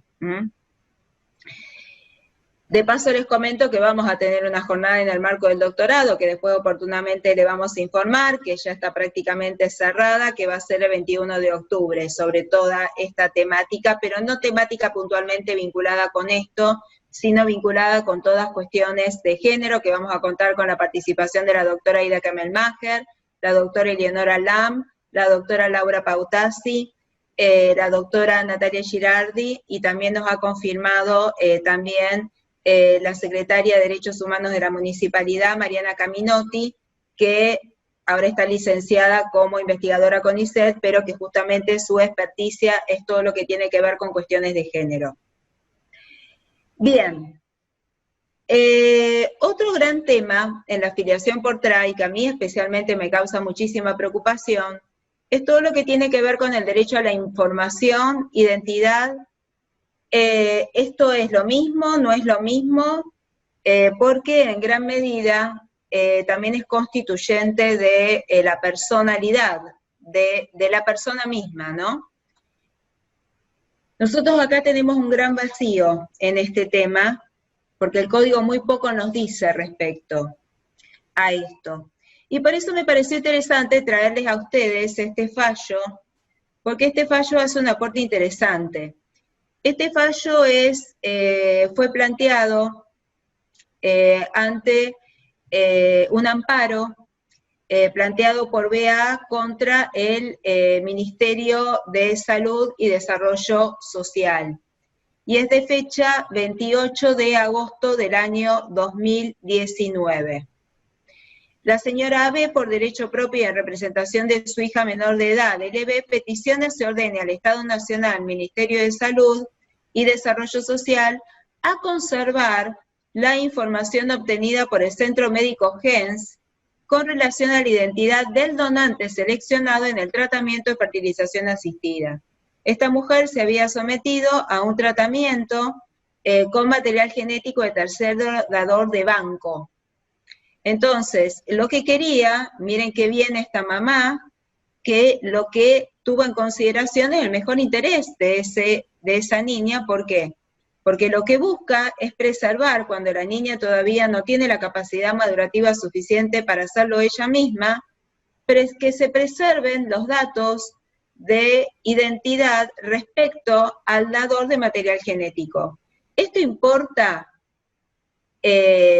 generarle a esta persona deberes propios de la responsabilidad parental en lo más mínimo, porque no tiene voluntad procreacional. Acá lo que tenemos que disociar es lo que es el emplazamiento filial con el derecho que tiene toda persona de acceder a su origen. Es lo mismo que la adopción. Nosotros velamos porque todo niño dado en adopción tenga derecho de acceso a la verdad de origen, e incluso hoy el hijo adoptivo a quien se le ha negado el derecho de acceso a su verdad de origen, tiene derecho a hacer un planteo a partir de la condición de menor adolescente, tiene derecho a plantear una acción autónoma en la búsqueda de su derecho a la verdad de origen. Y esto es lo que tiende a preservar esta mamá para el futuro de esta hija, si quisiera conocer acerca de la identidad del dador. La jueza de primera instancia rechaza la medida cautelar. La Cámara en la Contencioso Administrativo Federal, Sala 5, hace lugar a la petición de la madre. Y a mí este caso me pareció sumamente importante. Les comento que hubo otro antecedente en el año 2014, que había sido planteado, que fue un caso sumamente interesante que también se los voy a acompañar dentro del material de estudio. Rápidamente les digo, porque tenía una particularidad. era un matrimonio que había tenido 2 hijas por tratamientos de reproducción humana asistida. Pero en el caso, la primera hija había sido con el aporte de material genético propio de la pareja. No, con material genético también de tercero dador, pero el tercero dador era llegado a la familia, y por tanto, esa hija tenía la posibilidad de acceder a su verdad de origen completa. Mientras que su segunda hija también fue con el recurso a material genético de tercero dador, porque uno de los integrantes del matrimonio no tenía capacidad reproductiva, capacidad reproductiva, sí, pero era de banco. Entonces, para evitar esta desigualdad que iba a generarse entre estas 2 hermanas, miren ustedes esta particularidad, de 2 hijas que nacieron en el seno de una misma familia, y por el mismo procedimiento, pero en el cual una iba a poder acceder a su verdad de origen, porque el material genético lo había apartado un allegado, mientras que la otra se había recurrido a material genético de tercero dador, este matrimonio, preservando la identidad y el principio de igualdad entre las hermanas, fue a la justicia con el fin de que se preserven los datos respecto a la identidad del dador. Este caso fue del 2014. Este caso fue un antecedente que dio lugar a un proyecto de ley que después quedó estancado en el Senado y ahí quedó en el olvido. Perdió estado parlamentario, se lo volvió a reflotar y volvió a perder estado parlamentario, y trataba justamente todo lo que tiene que ver con el derecho a la identidad y el derecho a la información. Esta cuestión se vuelve a ventilar con este caso del año pasado. Y en este caso, en pocas palabras, simplemente les digo, porque a ustedes después les queda acá el extracto y les va a quedar el fallo texto completo, lo que se limita a decir la Cámara es que desde una interpretación integradora, como venimos hablando, haciendo jugar los artículos 564, 563 y la resolución ministerial del Ministerio de Salud 1305-2015, que también se las voy a acompañar con el material, que hacen referencia justamente al derecho a la información, consideró que cabía preservar los datos de identidad del dador de material genético sin voluntad procreacional. Lo cual a mí particularmente me parece un tema sumamente trascendente, porque hace a la realización de un derecho humano de la persona y que influye muchísimo, porque el origen impacta mucho en el desarrollo de la personalidad de la persona, y esto lo vemos mucho y lo estudiamos mucho en adopción, pero al mismo tiempo uno pregunta por qué uno tiene y está reconocido en el sistema el derecho de acceso a la verdad de origen de la adopción y por qué no está reconocido en la filiación por trans. Esta es la gran discusión que hay en la doctrina respecto a esto. Porque nosotros estamos dentro de lo que en el derecho comparado se llama el sistema de anonimato relativo. Nosotros tenemos algunos supuestos que el artículo 564 habilita para el acceso a la verdad de origen, que es cuando hay una cuestión vinculada con la salud, o también cuando sea relevante para la persona, lo cual relevante, toda cuestión, el acceso a la verdad de origen es relevante, por lo tanto, en todo caso se habilitaría el acceso al origen. Este caso, en gran medida, da apertura a esto y además motiva e impulsa la labor legislativa en pro de contar con una ley integral que comprende y resuelva esta cuestión. Bien, y por último, y lo que tiene que ver con filiación por TRA, para después hacer mención rápidamente de una cuestión vinculada con adopción. Acá tienen ustedes una definición de filiación post-mortem, que es cuando una mujer o un hombre post fallecimiento ha quedado un embrión criopreservado y se lo quiere implantar a futuro, o ha quedado material criopreservado de uno de los integrantes de la pareja y la persona supérstite y el miembro de la pareja supérstite pretende que se le implanten esas células germinales de la persona fallecida. Acá la gran discusión que hay es en torno a qué pasa con esas células criopreservadas. Si la persona fallece, la mayoría de la doctrina entiende que terminan con la persona misma, porque es un material que está fuera del comercio, tiene un contenido personalísimo porque hace a la persona misma, no tiene valor económico y por lo tanto, si no prestó en vida su voluntad, su conformidad para que ese material genético criopreservado sea utilizado con el fin de crear vida, no debe ser utilizado. De hecho, en este caso que vamos a analizar, no se hizo lugar al pedido de implante apelando a material genético crioconservado de persona fallecida. Este caso lo traigo porque va unido a una visión completa de todos los temas que ustedes seguramente trabajaron en este seminario interdisciplinar, porque comprende muchas cuestiones de parte general, y por eso lo traigo acá a colación, y las voy a remitir a los artículos del Código Civil y Comercial, que de parte general entran en consideración en este caso. M y S eran convivientes. Durante la búsqueda natural de un embarazo se le diagnostica a Santiago un cáncer. Santiago decidió criopreservar sus gametos. ¿Qué pasa generalmente? Esto es una cuestión de protocolo médico. Generalmente cuando una persona es sometida a un tratamiento por una enfermedad oncológica y está en plena capacidad reproductiva, y más aún cuando no ha tenido hijos todavía, lo que se tiende es a preservar su posibilidad de ser progenitor a futuro. Entonces se le recomienda la criopreservación de material genético, porque los tratamientos oncológicos, una de las consecuencias que puede traer es la pérdida de capacidad reproductiva a futuro.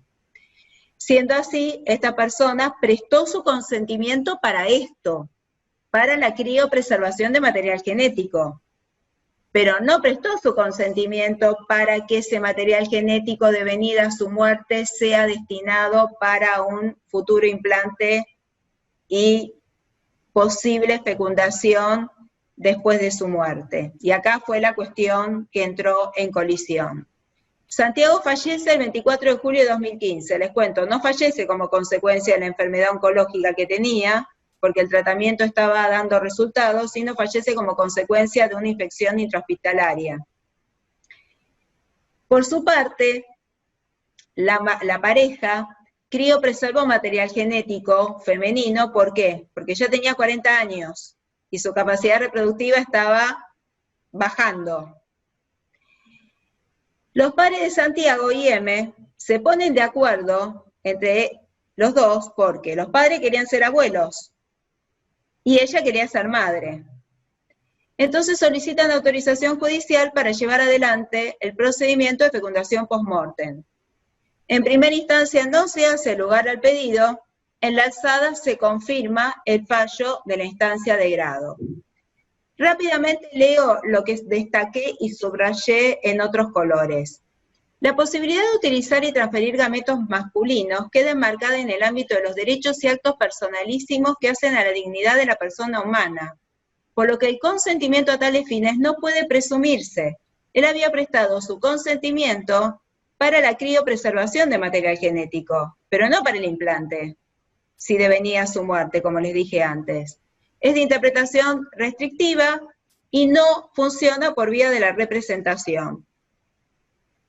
Si no existe un instrumento en el cual se haya manifestado la voluntad de la persona fallecida para la utilización de los gametos post-mortem en un tratamiento de fertilización asistida, no resulta razonable tomar esa manifestación de voluntad como un acuerdo con un imprescindible respeto del derecho de autodeterminación. Esa persona falleció y por lo tanto el derecho de autodeterminación solo le cabía a él y él no lo expresó en vida.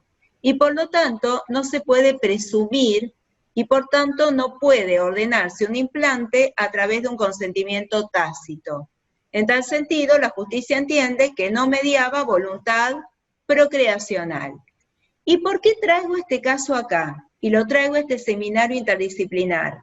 Porque este caso lo que permite es mostrarles a ustedes, a modo de cierre de todo lo que tiene que ver con filiación por TRA y a modo de cierre de todo lo que tiene que ver con el derecho de la familia en su conjunto, cómo no podemos en el derecho privado dediquémonos al área al que nos dediquemos, fragmentar el estudio en nuestro sector de especialización y en nuestro sector de conocimiento. Sino tenemos que abrir las ventanas y tenemos que estudiar y profundizar el derecho privado como un todo. Y miren por qué. Porque este fallo se fundó ¿en qué? Este fallo se fundó fundamentalmente en los artículos 55 y 59 del Código. 55 y 59 del Código que no están en el libro segundo, Relaciones de Familia, están en el libro primero, parte general. El artículo 55 dice, el consentimiento para la disposición de los derechos personalísimos es admitido si no es contrario a la ley, a la moral o a las buenas costumbres. El consentimiento no se presume. ¿Y por qué no se presume? Porque el consentimiento es un acto jurídico personalísimo y por lo tanto tiene que ver con el derecho de autodeterminación. Es de interpretación restrictiva y es libremente revocable. Solo se admite el consentimiento por representación cuando la persona se encuentra imposibilitada de expresarlo personalmente.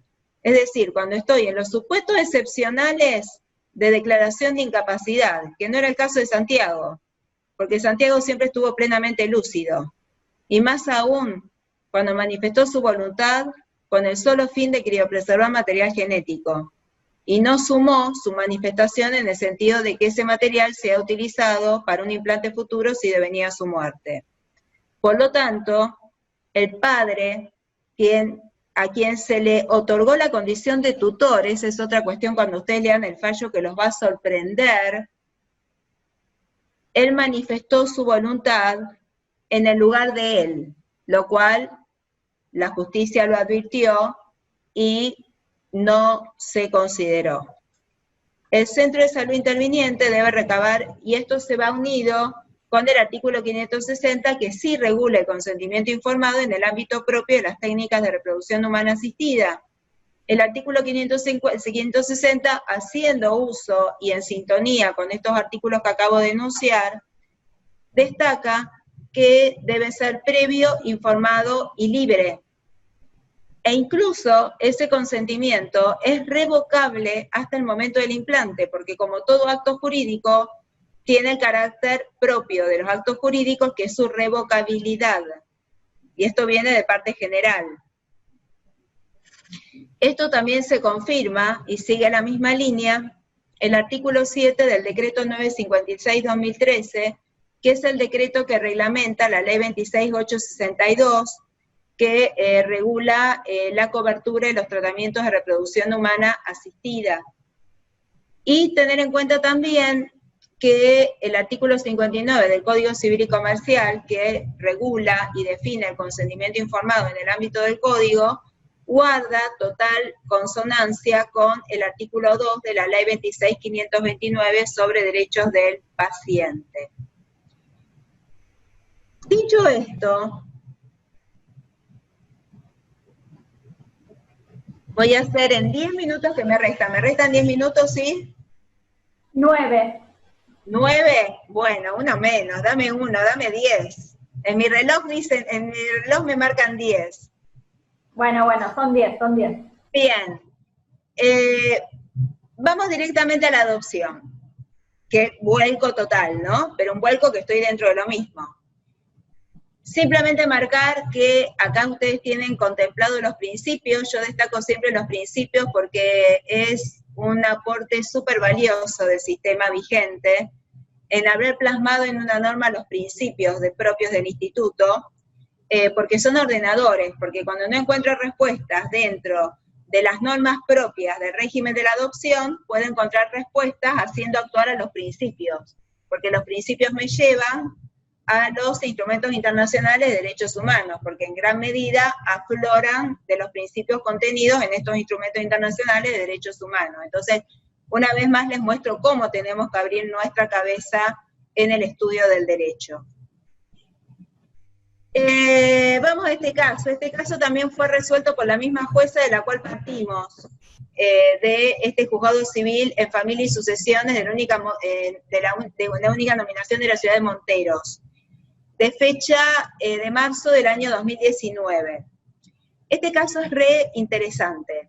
G junto con su abogado, pero miren ustedes a veces cómo el abogado no actúa con la estrategia con la que debe actuar. Esto también es para un reto para el abogado. Y para que uno, desde el lugar de profesional, aquellos que se dedican al ejercicio profesional, también tengan en consideración estas enseñanzas que ciertos precedentes que toman mayor difusión por ser publicados nos dejan. G, junto con su abogado patrocinante, peticiona el cambio de apellido. Solicita que su nombre sea modificado y en su caso su apellido sea C. Hago un paréntesis acá. G es un menor adolescente. El menor adolescente se presume que tiene capacidad procesal para actuar por derecho propio en nuestro código actual. Es decir, de llamarse GGN pase a llamarse GNC, por concurrir justos motivos. ¿Cuáles eran los justos motivos? Miren ustedes. En audiencia, G manifiesta que vive hace 11 años con su mamá P y su papá JC. ¿Sabe quién era su mamá P? Su mamá en realidad no era su mamá desde lo biológico, era su tía desde lo biológico. Y su papá P, a quien él consideraba su papá, en los hechos, pero no en el derecho, era la pareja de su tía. ¿Me siguen hasta acá? Que convive con sus hermanos más grandes y que todos son C. ¿Y él qué quiere? Llevar el apellido C, porque todos portan el apellido ¿de quién? De el progenitor. Y él tiene parentesco biológico con la madre de estos hermanos. Por eso tiene un apellido distinto. Ahora, ¿por qué? Desintetizo los hechos por una cuestión de tiempo. ¿Por qué P, la tía, se ocupó de la crianza de G y G siente a P no como su tía, sino como su madre? Porque G fue el fruto de una relación ocasional entre quien es la madre biológica, hermana de P, y otro hombre. Esta mujer no tenía recursos económicos, estaba en una situación de orfandad total, quería el bienestar para este niño y sabía que en su hermana lo iba a encontrar. Entonces le ofrece a le pide a la hermana hacerse cargo de la crianza y cuidado del niño. La idea de P era hacerse cargo como tía y que después su hermana iba a hacer lo posible para ocupar su lugar de mamá, incluso siempre le abrió las puertas para ocupar su lugar de tal, nunca quiso adueñarse de su sobrino como hijo.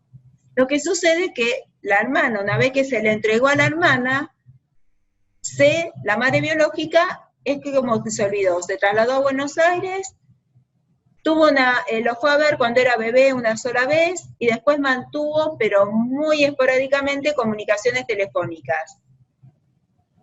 G siempre supo sobre su origen, pero él siempre sintió que lo que figura en los papeles no se corresponde con su realidad familiar. Entonces, ¿por qué el error del abogado? Porque en realidad este adolescente pidió simplemente la rectificación de su partida porque su deseo era que con el apellido se considere inserto con su familia, pero ¿qué era lo más conveniente? Y sumar las dos cosas, insertarlo en todos los términos de la familia. E insertarlo en todos los términos era a través, ¿por qué camino? Por el camino de la adopción. Entonces, ¿qué hizo la jueza con buen criterio? La jueza aplicó el principio iura novit curia, cambia la carátula de la causa, porque después de escuchar el relato del adolescente, en realidad el adolescente lo que pretendía no solo era cambiar su nombre, sino en realidad su nombre es lo que le permitía ser parte, sentirse más parte de la familia, del cual siempre se sintió parte. Y llamar realmente a quien llamaba mamá y papá, identificarse también con el mismo apellido. Los progenitores biológicos prestaron su conformidad para que esto sea así, y es por esto que se hasta llegó al extremo, porque la realidad lo indicaba, de otorgar la adopción plena. Lo más interesante de este caso, que es otro caso también que no es el único, sino hoy se está dando muchísimo en las cuestiones de familia, es que se dictó la sentencia en primera persona. La sentencia fue dirigida directamente al adolescente y con un lenguaje súper claro, súper sencillo para el destinatario, en el cual se le explica el porqué del cambio, en el cual la jueza en audiencia le dice al niño que ella dice que sería posible la adopción, y cuando le explica, él dice, sí, yo quiero ser adoptado. Los quienes actuaron como progenitores de hecho manifestaron su conformidad para convertirse en progenitores adoptivos, y los progenitores biológicos también prestaron su conformidad para que sea adoptado bajo la forma plena. Si le hubiera tocado una jueza con otra cabeza, quizás la respuesta no hubiera sido lo mismo. Por eso también, pensar también en una buena estrategia de parte del abogado. Y por último, no puedo dejar de mencionar este caso que tomó un estado público masivo y que quizás más de uno se haya enterado, pero simplemente traerlo a consideración a modo de cierre, y a modo de cierre con dos casitos que les voy a mencionar rápidamente en materia de responsabilidad parental, como en épocas de pandemia, como en la que nos encontramos, época de pandemia que nos va a seguir acompañando hasta mucho tiempo, a pesar de que esperemos que no sea tanto tiempo, pero como a pesar de que estamos en una situación de anormalidad, nosotros tenemos que impulsar que el derecho siga funcionando al hilo de la normalidad. Y no podemos poner como excusa que estamos en una situación de anormalidad. Y este es un ejemplo claro de esto. Acá esto se lo resumo en dos palabras simplemente. Decirles que en este caso se trataba de 5 hermanos que estaban institucionalizados, estuvieron institucionalizados durante toda su vida, transitaron por 3 hogares, pidieron al defensor tener una familia, la adolescente mayor, la hermana mayor, 16 años ahora, 13 al momento que se inicia la guarda con fines de adopción, el proceso de vinculación. El más chico tiene actualmente 8.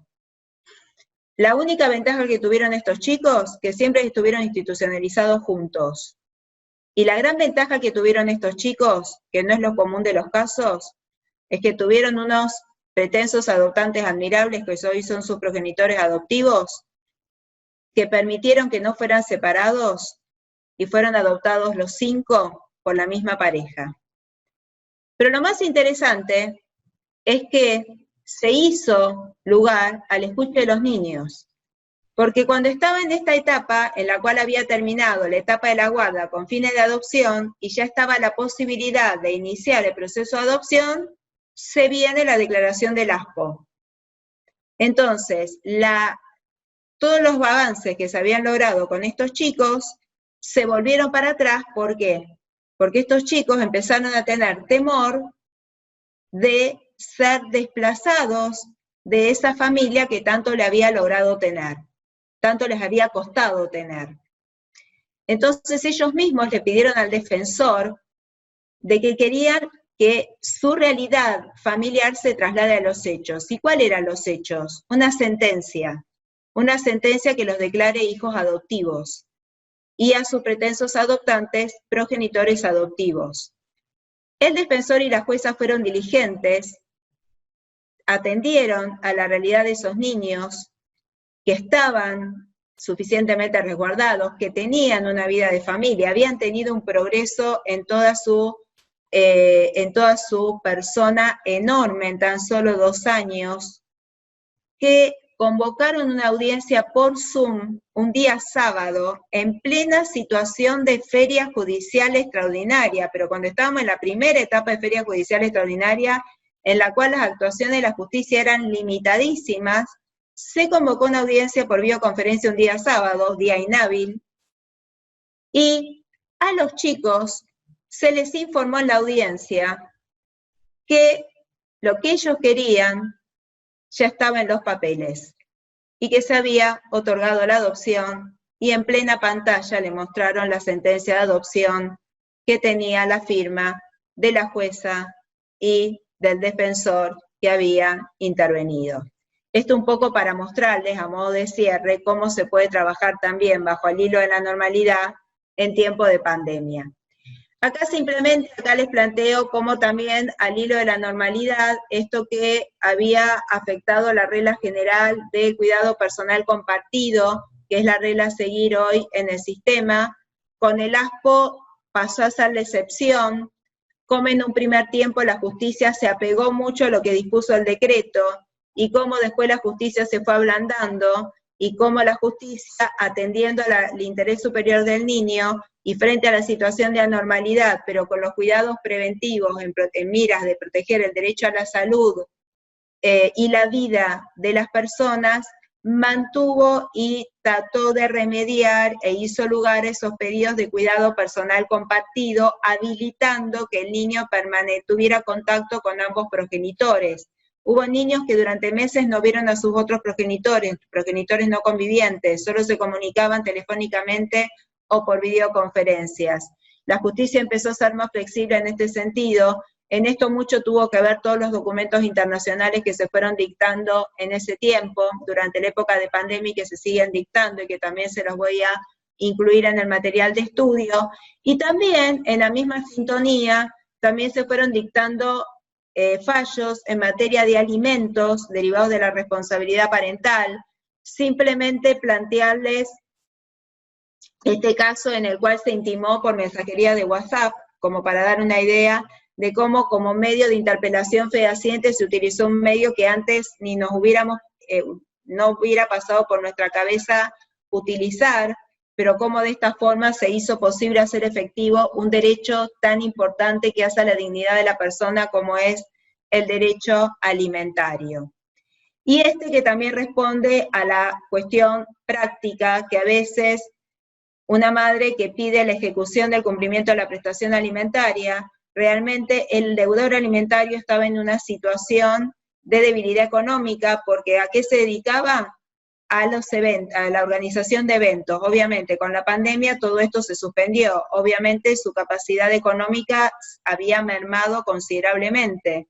Entonces, él seguía cumpliendo como podía la prestación de alimentos y él interpuso en paralelo un incidente de reducción de prestación alimentaria.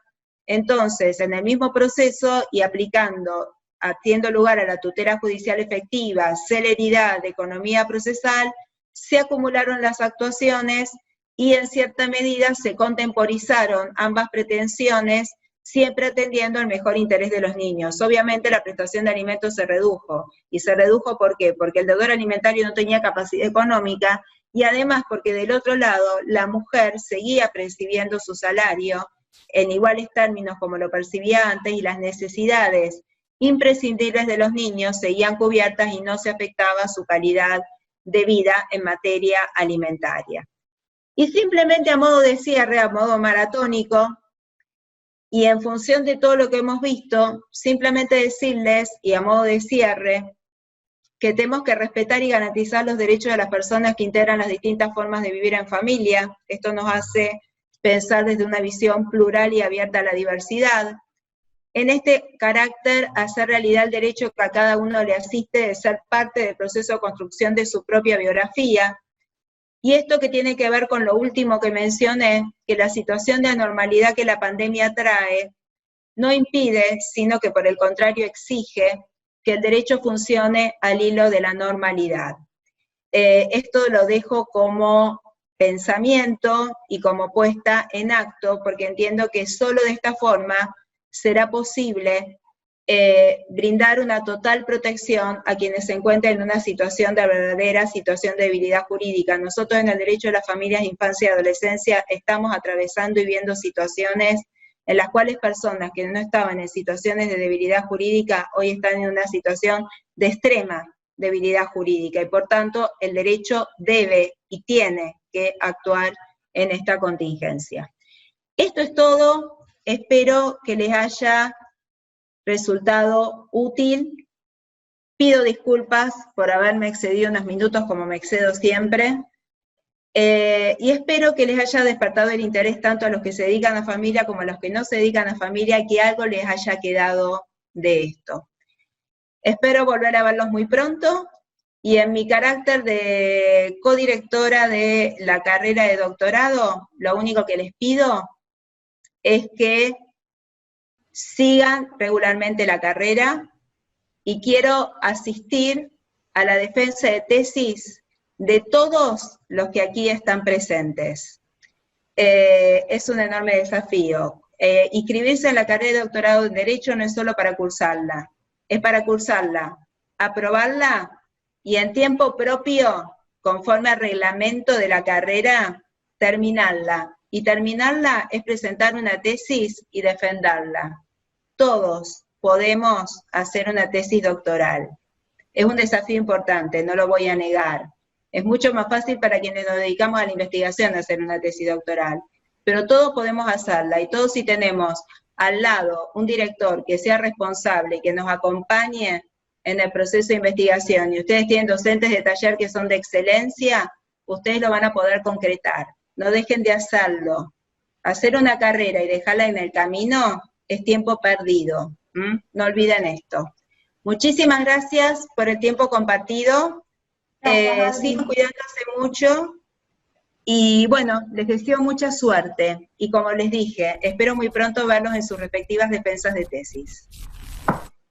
Muchas gracias, doctora. Gracias, doctora. Muchas gracias. Saludos a todos. Gracias a ustedes. Gracias a ustedes. Que anden bien. Gracias. Gracias.